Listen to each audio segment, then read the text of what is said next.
네, 안녕하세요. 해커스 한국사 안지영입니다.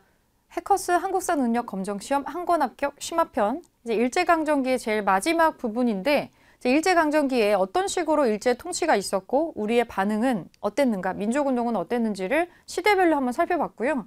이번 시간에는 그래도 일제강점기에도 문화라는 게 발전을 했겠죠. 상태가 있었겠죠. 이거가 어떤 변천을 이루고 있는지, 이것은 독립운동의 관점에서 보면 어떤 의미가 있는지를 생각을 해주시면서 이론을 먼저 정리해 보겠습니다. 내용이 그렇게 많지는 않아요. 자, 일제강점기에 우리의 문화는 어떠했는가? 아주 없어지진 않았죠. 우리도 문화적인 활동을 통해서 독립운동을 하신 분들도 있어요. 자, 일제강점기에 우리가 뭘 하느냐면, 일본은 당연히 우리가 무언가 우리 거를 연구하고 공부하고 지키는 거 되게 안 좋아했겠죠. 그럼에도 불구하고 우리도 여러 가지로 일본의 눈을 피하면서 활동을 계속합니다. 자, 일제강점기의 국학이라고 하는 우리 거 연구는 어떻게 진행이 됐냐면, 일단은 한국사 관련해서 당연히 일제강점기 때 일본인들은 역사를 왜곡하려고 무척 노력을 많이 합니다. 놀랍게도 일제강점기에 일본이 왜곡했었던 한국사가 아직도 완전히 그 왜곡을 벗어내지를 못하고, 심지어 지금도 이거를 그냥 가감없이 받아들이는 사람도 있고 그래요. 굉장히 오랫동안 끈질기고 치밀하게 진행이 됐기 때문이겠죠. 자, 일제가 가장 먼저 했었던 활동 중에 하나가 한국사의 왜곡입니다. 우리가 또 나름 역사가 굉장히 유구하잖아요. 이거를 철저하게 왜곡을 좀 하는 거죠. 자, 일제 한국사는 어떻게 왜곡이 됐냐면, 일제가 우리를 식민 통치하는 거를 역사적인 단계로 우리를 납득시키려고 하는 거예요. 이거를 합리화하기 위해서 역사 왜곡부터 하는 건데, 우리 한국사를 역사를 쫙 늘어나 보면 너네는 원래 너네들 스스로 발전하고 단결하는 그런 게 너네 민족성에는 아예 없어. 니네 역사가 이렇게 증명해 주잖아. 이런 식으로 역사를 교묘하게 왜곡을 해가지고 우리에게 그런 생각이 들게끔 하는 거예요. 그래서 지금 일제강점기라는 통치 시기가, 식민 통치 시기가 온 것이 뭐 억울한 일이 아니라 우리의 민족성이 그렇기 때문에 어쩔 수 없는 일이고, 오히려 우리는 일본에 뭐 고마워해야 된다. 이런 식을 강조하기 위해서 만든 게 한국사 왜곡입니다. 우리 역사가 스스로 열심히 발전을 했다는 자율성을 아예 없애버리는 거예요. 그래서 식민사관이라고 하는 거를 연구를 하게 됩니다. 자, 여기 날개 설명에 좀 식민사관이 길게 나와 있는데, 우리는 자율성이 없다라고 하는 게 이들의 컨셉이기 때문에, 자, 우리는 타율성을 가지고 있어요. 이게 뭐냐? 한국사는 우리나라 말고 바깥쪽에 있는 외세 간섭을 받아야지만 그들의 지배와 그런 걸 통해서 발전을 하는, 그렇게 다음 단계로 넘어가는 역사를 반복해왔다.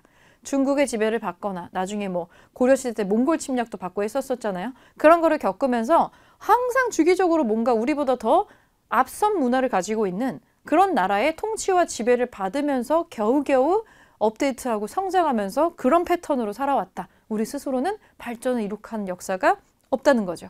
그러니까 지금 순서에서는 너네는 타율적인 민족이기 때문에, 그래서 이제는 일제가 이제 너네를 한 번 더 업데이트 시켜주려고 온 거야. 이런 식으로 식민사관을 완성을 한 거죠. 그리고 정체성론이라는 게 또 같이 나와요. 타율성이랑 정체성은 동전의 양면이랑 똑같은 건데, 한국 사회는 너네들 역사 유구하다 하지만 니네는 아주 옛날에 고대국가 시절에 완전히 멈춰 있어. 너네 마인드가. 이런 식으로 정체성론이라는 걸 만들게 되고, 그리고 우리나라의 조선시대 역사나 이런 거를 몰고 늘어지면서 뭘 하느냐? 당파성론이라는 거래요. 너네는 분열성이 너무 강한 민족이야. 그래서 조선시대만 해도 당파 싸움으로 붕당 싸움 엄청 많이 했었잖아. 결국에는 너네 그것 때문에 나라 망한 거야. 이런 식으로 얘기를 하면서 국가가 망한 책임을 국민과 민족성에 있다라고 하는 거죠. 그렇게 생각을 하면 안 되잖아요. 우리는 침략받아가지고 멸망을 한 건데, 그러지 않게 하기 위한 정신적인 어떤 그런 세뇌 작업이었던 거죠. 그래서 우리 민족들한테 이걸 막 주입을 시키는 거예요. 잘못된 역사 사관을 주입을 시키면서 이 식민사관을 베이스로 역사를 완전 다시 써버립니다. 그래서 조선사라는 역사를 편찬을 해요. 그럼 여러분들이 생각할 때 이 식민사관을 베이스로 하고 있는 역사책이기 때문에, 여기에 만약에 우리나라 역사학자가 참여했다면 이 사람은 다소간 친일 행위를 했다라고 볼 수가 있겠죠. 이 조선사 편수에 참여한 한국 학자들이 있어요. 그런 학자들이 그 자기들의 제자를 배출하면서 지금도 이제 이어져 내려오는 건데, 그래서 아직도 완전히 식민사관이 없어진 거는 아닙니다. 자, 그러면 민족주의, 우리나라의 역사학자들은 이걸 보고만 있었느냐? 그러진 않았겠죠. 자, 민족주의 사학이 나오죠. 우리 민족 문화 타율적이지 않아. 우리 정체성 이런 거 고여있지 않아. 그러면서 우리 문화가 얼마나 우수하고 유구한 역사를 가지고 있는지, 우리 자율성 있어, 우리 되게 주체적으로 발전했거든, 이거를 우리도 증명하기 위해서 민족주의 역사학이 발전을 합니다. 여기에 대표적인 학자가 박은식과 신채호입니다. 들어보셨을 이름이에요. 박은식이 중요시하게 생각한 건 뭐냐면, 우리나라 사람들, 한국 사람들은 민족 정신이 있다는 거예요. 우리가 갖고 있는 민족 정신을, 이게 영어로 번역이 어떻게 되는지 모르겠지만 혼이라는 게 있어요. 혼. 근데 여기서 말하는 혼이 약간 그 소울이라는 영어 단어랑은 조금 다르거든요. 그러니까 민족의 정신적인 어떤 가치관에 가까운 건데, 국가라고 하는 거는 형체다, 껍데기다, 포장진 거죠. 껍데기고, 역사는 그 안에 들어가 있는 진짜 알맹이다, 정신이다. 자, 민족의 혼이다. 지금 우리가 나라가 망했지만 껍데기만 뺏긴 거고 정신은 우리한테 있다. 이런 얘기를 하는 거예요. 그래서 우리의 민족 정신으로 일본이 빼앗아가지 못한 혼이라는 게 우리에게는 있다라는 걸 상당히 강조를 했고요. 이게 여기에만 있는 게 아니라 사실은 뭐 정인보니 뭐 안재홍이니 이런 역사학자나 이 민족사 연구자들이 비슷한 말을 해요. 우리나라 말에 혼이라는 말도 있고 얼이라는 말도 있고 그래요. 혼과 얼과 막 이런 게 있잖아요. 얼을 뭐라고 번역을 해야 될지는 모르겠으나, 뭔가 우리 민족이 가지고 있는 정신적인 어떤 가치관, 공유하고 있는 그런 정신적인 가치관이 있죠. 뭐라고 표현을 할 수는 없겠지만 들으면 또 이해는 하잖아요. 우리 민족의 얼이 담겼다, 이런 말을 들었을 때 그런 거를 강조했다고 생각하시면 돼요. 이 박은식이 강조했다라고 하는 것은. 그러니까 우리가 지금 식민 통치를 당하고 있지만 우리를 완전히 지배하지는 못했어. 왜냐면 우리 정신은, 우리 혼은 뺏어갈 수가 없는 거기 때문이야. 이런 얘기를 해요. 그걸 지켜야 된다고 말을 하는 거죠. 그래서 이제 책을 여러 개를 짓는데, 우리가 망하기까지의 이 한국 통사라는 책도 짓고, 한국 독립운동사에 대해서도 책을 쓴 게 있습니다. 대표 저서를 좀 알아두시면 좋을 것 같고요. 너무너무 유명한 단재 신채호라는 민족사학자가 또 나오네요. 이분은 근본적인 거에 관심을 가졌어요. 일본이 우리나라의 어떤 역사를 이렇게 조작해가지고 편집을 막 싹둑싹둑해서 고대사부터 우리 역사의 우수성을 부정해버리고 있었기 때문에 그거를 근본적으로 바로잡아야 된다고 생각을 합니다. 그래서 고대사부터 연구를 했었던 그런 업적을 가지고 있고요. 우리가 가지고 있는 아주 오래된 전통, 그리고 우리의 정신, 마찬가지로 신채호 선생도 강조를 합니다. 그래서 이 사람이 해석하는 역사라고 하는 거는 나와 내가 아닌 것 사이의 투쟁. 그래서 우리나라가 있으면 외부 나라가 우리를 공격해서 전쟁을 하거나 그런 역사가 계속 진행이 됐었던 거죠. 이런 걸로 규정을 하고요. 역사를 막 뒤지다 보니까 이 사람이 이 역사에서 우리 역사가 근본적으로 어느 지점부터 잘못이 된 거지? 라는 탐구의식이 있었겠죠.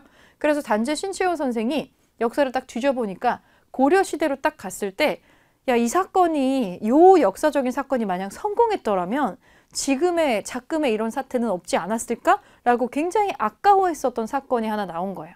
그게 무슨 사건이냐면, 우리 고려시대 역사를 배울 때 묘청의 난이라고 있었잖아요. 서경천도 운동 했었던, 실패했죠.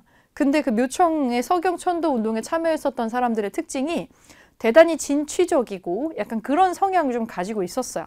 그래서 신채호의 눈에는 그 묘청의 난이 성공했다면은 그 보수파들, 금나라에 사대하자는 그 보수파들을 누르고 뭔가 조금 더 발전적인 방향으로 고려가 나갈 수도 있었을 거고, 그렇다면 후대 고려시대가 겪어야 했었던 수많은 난관을 헤쳐나갔을 수도 있고, 고려시대가 그러했다면 나중에 조선시대로 넘어와서도 좀 더 진취적인 방향으로 역사가 완전히 바뀔 수도 있지 않았을까?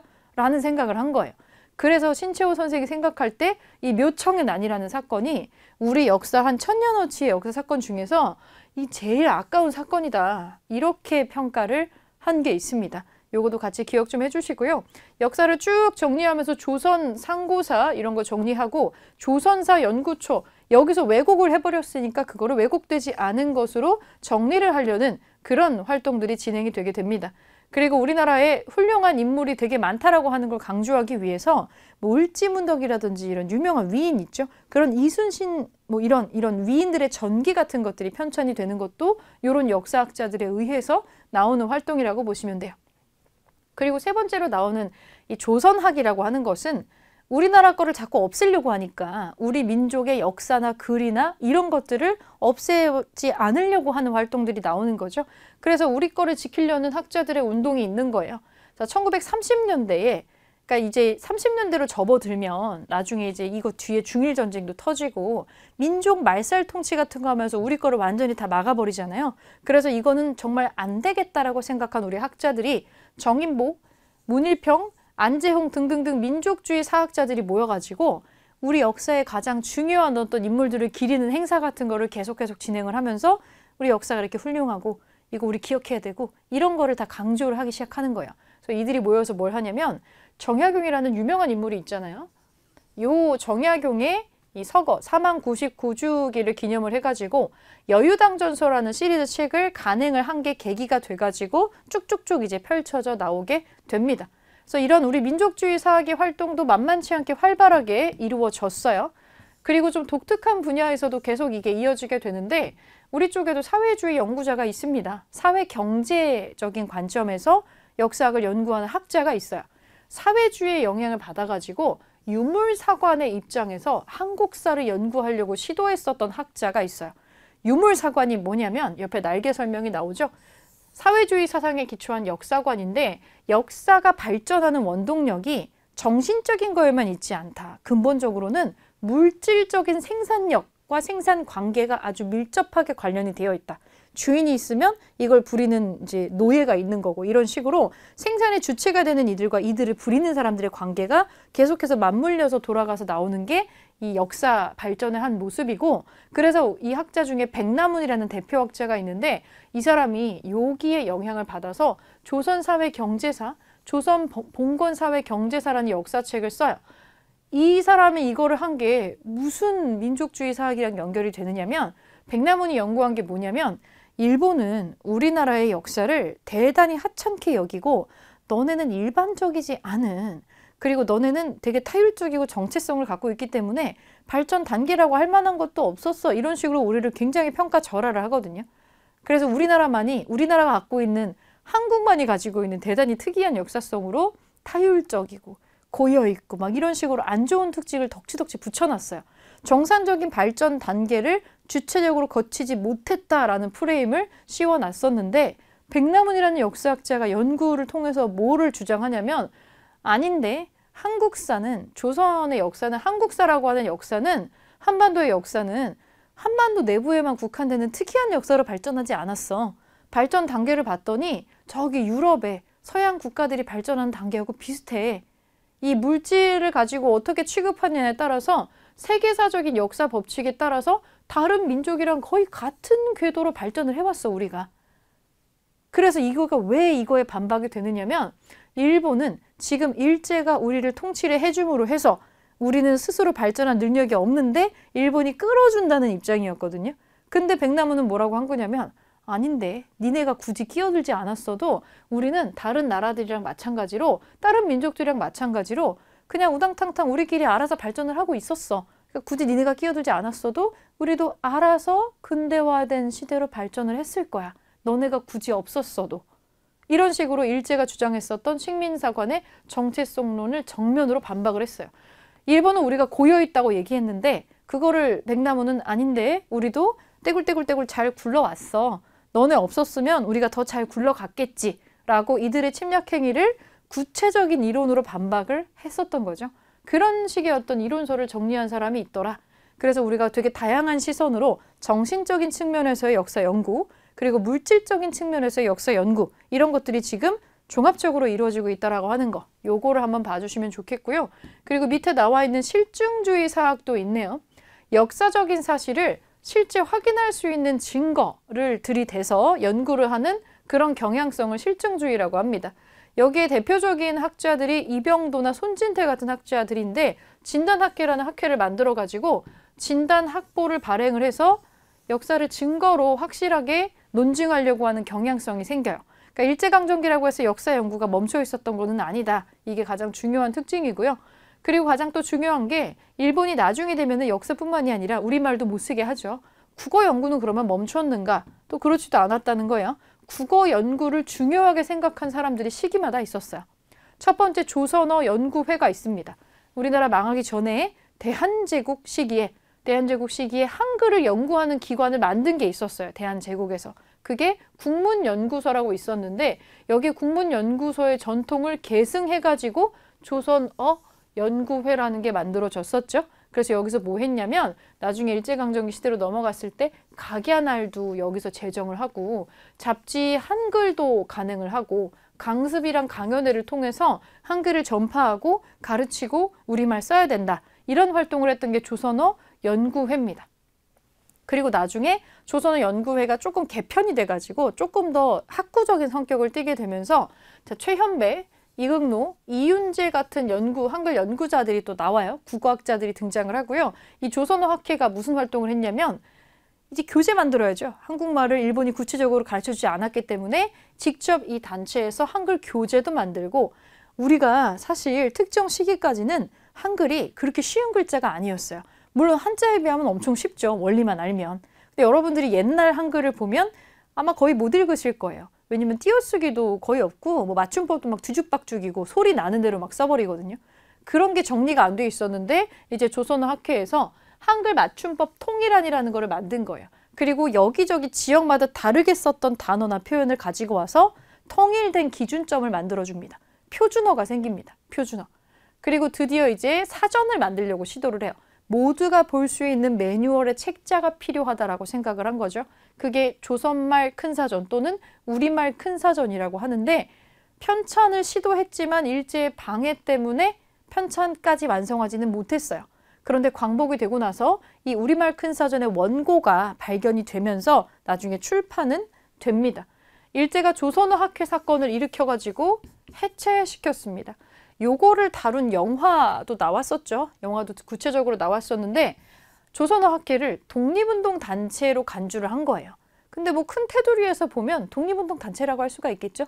일제가 금지하려고 했었던 별로 원하지 않는 조선말을 자꾸 쓰게 하고 그런 것 때문에 여기를 독립운동 단체라고 했기 때문에 근데 구체적으로 어떤 액션을 하는 건 아니었어서 무슨 죄를 취했냐면 치안유지법을 적용을 시켜가지고 일단 체포를 하고 투옥도 시키고 뭐 고문도 하고 그 와중에 와르르 해산이 돼버리는 거예요. 그래서 우리가 우리 역사나 우리 말을 연구하는 활동이 일제강점기라고 해서 없었던 건 아니다. 멈추지 않고 계속 진행이 됐다라는 거를 체크를 해주실 필요가 있고요. 그러면 문화적인 활동을 한번 보겠습니다. 역사나 글자 말고 이 문화적인 활동에 뭐가 있었느냐. 종교 활동 들 수가 있겠죠. 종교 활동. 종교는 또 우리나라 독립운동에서 굉장히 중요한 역할을 많이 합니다. 종교. 자, 종교단체 활동 한번 볼게요. 천도교라는 우리 민족 종교가 있습니다. 이것은 동학이 이름을 바꾸어서 업데이트를 한 버전이죠. 동학. 동학의 세 번째 교주로 손병이라는 사람이 있었는데 이 사람이 동학을 바탕으로 발전시켜가지고 천도교라고 하는 거를 만들어냅니다. 그리고 이 천도교에서 3.1운동을 주도를 해요.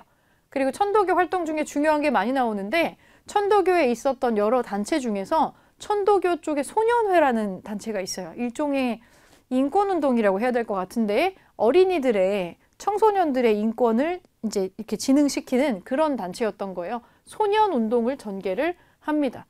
방정환이라는 이름 되게 낯익죠. 어린이라는 말을 만들고 어린이라는 뭐 잡지도 만들고 하는 그런 사람인데 방정환 선생이 이 손병희 교주의 사위예요. 그래서 여기서 이런 활동을 좀 진행을 했었던 거고요. 이 천도교의 기관지로 만세보라는 신문이 나왔고 개벽이나 신여성 같은 잡지를 통해서 민족의식이나 우리의 어떤 인권을 지키려고 되게 노력을 많이 했어요. 천도교 활동이 있고요. 그리고 대종교, 요것도 민족 종교인데 나철이라고 하는 사람이 우리의 전통 당군 신앙을 기반으로 종교를 창시를 해요. 일제강점기 바로 되기 직전에 창시를 하죠. 그래서 이거는 사실은 완전히 종교라기보다는 독립운동의 베이스 활동에 가까운 건데 일제가 우리 민족성을 자꾸 없애려고 했기 때문에 가장 우리 민족의 뿌리에 해당하는 무언가를 갖고 올 필요가 있다고 생각을 했고 그래서 단군이라고 하는 신앙을 가지고 와서 종교의 형태로 창시를 했지만 실제로는 독립운동 단체에 조금 더 가까웠다고 보시면 될 것 같아요. 나중에 우리나라가 완전히 망하고 나서는 이 대종교 사람들은 북간도로 완전히 올라가서 중광단이라는 걸 만들어요. 이 중광단이 나중에 여기에 군대로 개편이 되는데 김좌진 장군이 이끄는 북로 군정서라는 걸로 개편이 됩니다. 뭔가 종교활동보다는 그냥 독립운동 단체라고 이해하셔도 될 것 같아요. 자, 그리고 전통 종교 중에 하나인 불교. 만해 한용운 선생이 있죠. 님의 침묵을 쓴 한용운이 주도를 해서 조선 불교 유신회라는 게 또 만들어져서 일본이 우리나라에 또 사찰령 같은 거 내리거든요. 요거 폐지하는 운동을 합니다. 조선 총독이 그 절의 주지를 임명을 하는 건데 이거는 종교의 자유권을 상당히 침해를 한 거죠. 그래서 여기에 반발을 해서 이런 활동도 일으키게 되고요. 그리고 우리나라 쪽에 이제 구한말 시기부터 외국인 선교사들이 들어오고 있었어요. 그래서 개신교와 천주교 신자들도 생겨나고 있었는데 우리나라에 들어와서 또 외국인 선교사들이 세운 학교들이 막 이제 줄줄 등장을 하고 있어요. 교회뿐만이 아니라 정동에 아펜젤러가 세운 배제학당이 있고 스크랜튼 여사가 세운 이화학당 등 사립학교가 설립이 됐고요. 신학문 보급과 종교 보급에 기여를 많이 했었죠. 개신교 쪽에서는 이런 사람들이 활동을 많이 합니다. 뭐 언더우드라는 사람도 있고요. 그리고 천주교. 이 천주교에서도 독립운동이랑 연관된 활동이 많이 나오는데 기관지로 경향신문을 발행을 했어요. 그래서 사람들을 깨어나게 하는 계몽 활동에 기여를 또 많이 합니다. 그리고 또 특이한 게 되게 안 어울릴 것 같은데 무장단체를 또 만들어요. 의민단이라는 무장단체를 만주에서 조직을 해가지고 무장투쟁을 합니다. 되게 천주교라고 한다면 종교, 완전 종교인데 여기 대종교처럼 이 위쪽으로 올라가가지고 무장투쟁을 전개한 기록을 또 가지고 있습니다. 그리고 원불교가 나오는데 박중빈이라는 인물이 이 원불교를 통해서 어떻게 보면 이 사람은 종교라기보다는 그냥 민중활동을 한 사람이라고 봐야 될 것 같은데 간척사업을 한다든지 뭐 담배 피지 말고 술 먹지 말고 바르게 생활합시다 뭐 이런 운동을 했던 사람이에요. 새생활운동이라는 걸 전개를 했다는 좀 특이한 이력을 가지고 있습니다. 그 우리나라의 언론은 1920년대 문화통치가 시작이 되면 신문 발행해도 된다고 해서 발행은 해요. 근데 이거 다 검열하잖아요. 검열과 삭제가 되니까 실제로 진정한 언론의 자유는 없었는데 그래도 우리가 신문을 발행은 하게 해줬으니까 계속 발행을 하면서 이걸 통해서 뭐 계몽활동도 하고 조금씩 민족성을 띠는 신문지도 생겨나고 그런 식이 되고 있었는데 1936년에 베를린 올림픽에서 손기정 선수가 금메달을 따요. 이 사람은 일본인 선수로 출전을 했기 때문에 그 여기에 단상에 올라갔을 때 일장기가 가슴에 이렇게 있거든요. 그래서 금메달 걸고 일장기 걸고 일본 선수로 이제 크게 스포트라이트를 받으면서 그거를 신문에 실었어야 되는데 그 일장기를 우리 언론사에서 삭제하는 사건이 있었죠. 일장기를 삭제해서 보도를 합니다. 동아일보하고 조선중앙일보가 요거를 일부러 삭제를 해가지고 일제가 여기에 대한 보복으로 기한 없이 무기한 정간을 시키기도 했었습니다. 언론 탄압이 상당히 심했다는 걸 알 수가 있겠죠. 그럼 이 와중에 우리가 문학 활동은 했느냐 못했느냐? 하기는 해요. 하기는 합니다. 자, 문학 예술 활동을 한번 볼게요. 자, 문학 활동은 이제 1920년대가 되면 일제가 뭐 이른바 문화통치라는 걸 하면서 뭐 여러 가지를 할 수 있게는 해줍니다. 그래서 1920년대에 만들어진 단체가 많은 거예요. 이때 뭔가를 풀어주는 신용을 했기 때문에 1920년대 중반에 이 문학가들 중에서 새로운 사람들 나오는 거죠. 이전에 없었던 신경향을 연구하는 사람들이 나와요. 요 단체들의 이 작가들의 모임을 카프라고 합니다. 카프. 요 카프라고 하는 것은 위에 날개 설명을 보면 일종의 사회주의랑도 좀 연결이 되죠. 프롤레타리아 문학단체, 최초의 전국 단위의 문학단체가 결성이 되는데 이제 문예 활동을 통해서 약간의 정치적인 성향을 띤 단체로 출발을 했었어요. 그러니까 일단은 젊은 신 경향을 갖고 있는 젊은 작가들, 그때 당시에 정치 성향도 좀 띠고 있는 그런 단체라고 보시면 되는데 나중에는 이 프롤레타리아 여기에 좀 집중을 해가지고 좀 계급투쟁 같은 거를 많이 하는 문학 작품을 좀 써내게 됩니다. 카프라는 단체가 있었다. 근데 1920년대에 결성된 단체다. 요 정도만 기억해 주시면 될 것 같고요. 카프. 30년대가 넘어가면 우리 이제 민족 말살 통치기로 넘어가잖아요. 그러니까 문학을 통해서 내가 어디 가서 무장투쟁 이런 거 할 수는 없지만 망한 망국의 나라에서 글을 쓰는 사람으로서 나도 뭔가 내가 할 수 있는 걸 해야 되지 않나? 이런 생각을 하는 사람들이 생겨났다는 거예요. 그래서 저항 문학가들이 생겨요. 펜으로 독립운동하는 사람들이 생긴 거죠. 대표적으로 이육사가 있습니다. 이 사람은 무장 독립운동에도 어느 정도는 참여를 했었던 사람이에요. 감옥에도 갇혔었고 이 사람 본명이 이원록인가 그래요. 이분은. 본명은 이원록인데 이 독립운동을 하다가 감옥에 갇혔던 적이 있거든요. 연루가 돼가지고 이 감옥에 갇혔을 때 본인 수임번호가 264번이었어요. 그래서 이육사라는 필명으로 글을 막 발표를 했었는데 그게 이제 본명인 것처럼 많이 알려져 있죠. 그래서 이 내용이 한번 나온 적이 있어요. 보통은 이육사에 대해서 물어보면 뭐 광야, 절정 이거 국어 시간에 다 나오는 시들이거든요. 아마 배우셨던 기억이 있을 건데 뭐 추가한다면 청포도 같은 작품, 뭔가 독립을 은유적으로 비유하는 그런 작품을 많이 썼어요. 보통 그런 걸 물어보면서 이육사를 유추해 내도록 하는데 이육사의 무장투쟁에 가담하려고 했었던 뭐 군사 간부 학교 같은 거 졸업하고 막 그런 활동들을 예시로 딱 자료를 주면서 이원록이라고 하는 본명으로 출제를 한 거예요. 그래서 이 본명이 잘 알려지지 않았었기 때문에 이육사라고 하는 사람의 특징을 뽑아내지를 못해서 알고 있다면 쉬운 문제였는데 전혀 잘 접하지 못하는 사료가 나와서 우수수 틀렸던 문제가 있었습니다. 이 사람의 본명도 좀 기억을 해주시면 좋을 것 같네요. 자, 이육사. 그리고 너무너무 유명한 한국 사람들이 제일 사랑하는 민족 어떤 시인 중에 한 명이죠. 윤동주. 한국 나이로 한 28살 정도에 사망을 하죠. 후쿠오카 수용소에서. 지금은 이 사람의 죽음이 약간 의문사죠. 신체 생체 실험을 당하다가 죽었다라고 많이 나오고 있습니다. 아깝게 죽은 천재 시인으로 추앙을 받고 있는데 이 서시라는 시집이 있고 하늘과 바람과 별과 시 들어본 적 있으실 거예요. 윤동주가 있고요.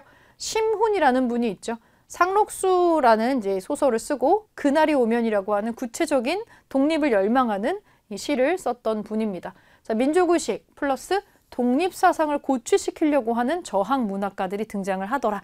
가장 일제가 우리를 심하게 탄압했었던 시기에 민족 말살통치 시기로 넘어가는 시점에 이런 사람들이 등장을 하더라. 이렇게 볼 수가 있겠고요. 기타 등등의 예술 활동을 보면 나운규라는 사람이 아리랑이라는 영화를 제작을 해서 구체적으로 식민 통치를 받았던 한국인들의 고통을 표현을 해가지고 되게 화제가 됐었던 기록이 또 있고요. 이런 걸 두루두루 생각을 해주시면 좋을 것 같아요. 언급은 되어 있지 않지만 그림을 그리는 화단의 미술가들도 활동을 꾸준히 하고 있는 상황입니다. 그러니까 일제강점기에 이 문화, 예술 활동, 그리고 역사 이런 활동들이 없었던 거는 아니에요. 어떤 분들은 이걸 통해서 독립운동을 하고 민중계몽을 하고 이런 거를 꾸준히 하려고 했었던 그런 사람들이 있었던 반면에 이걸 통해서 일제에 타협하고 친일을 했었던 사람도 분명히 있죠. 두 쪽으로 나뉘어 온다고 생각을 해주시면 돼요. 이 파트에서도, 문화 파트에서도 그걸 기억해 주시고 다만 중요한 것은 일제강점기 약 35년 동안에 이 문화적인 부분이 아예 멈췄던 것은 아니다. 많은 어려움이 있었지만 요거를 기억을 해주시면 좋을 것 같습니다. 네, 퀴즈 문제 정리 좀 해볼게요. OX 풀어보겠습니다. 박은식은 한국 독립운동 지열사를 저술하였다. 맞죠? 한국통사랑 같이 요 책을 저술을 했었어요. 진단학회는 한글 맞춤법 통일안을 제정하였다. 진단학회는 역사 연구하는 실증주의사학 연구회죠. 한글 맞춤법 통일안은 이 조선어 연구회가 하는 거죠. 아니네요. 응? 대종교는 나철이 당군 신앙을 기반으로 창시한 종교이다. 이거는 맞는 거고요. 자, 다음 괄호 안의 내용 중 옳은 것에 영표하세요. 유물사관에 입장을 해서 한국사를 연구하는 거는 백남훈이라고 아까 초반에 살펴봤었죠. 자, 일제는 치안유지법의 내란죄로 몰아가서 어떤 걸 해산시켰냐면 조선어 학회를 해산을 시키죠. 우리말 큰 사전 같은 거 막 만들려고 했었으니까. 자, 박중빈을 중심으로 새생활운동을 전개했었던 거 이거는 원불교라고 또 보실 수가 있겠습니다. 조선어 학회 같은 경우는 우리말 큰 사절도 만들고 한글 맞춤법 통일안도 또 만들죠. 우리 아까 저기 옆에 나왔었던 요거 구체적으로 말하자면은 이 조선어 학회에서 했었던 활동으로 같이 기억해 주시면 될 것 같아요. 진단학회는 역사, 실증주의 역사 연구하는 학회다. 그래서 전혀 다른 설명이 들어가 있었던 거 체크해 주시고 이렇게 간단하게 내용 좀 풀어봤는데 그럼 문화 파트에서는 보통 어떤 식의 사료를 내주고 문제를 풀게 하는지는 다음 시간에 문제풀이로 정리하겠습니다.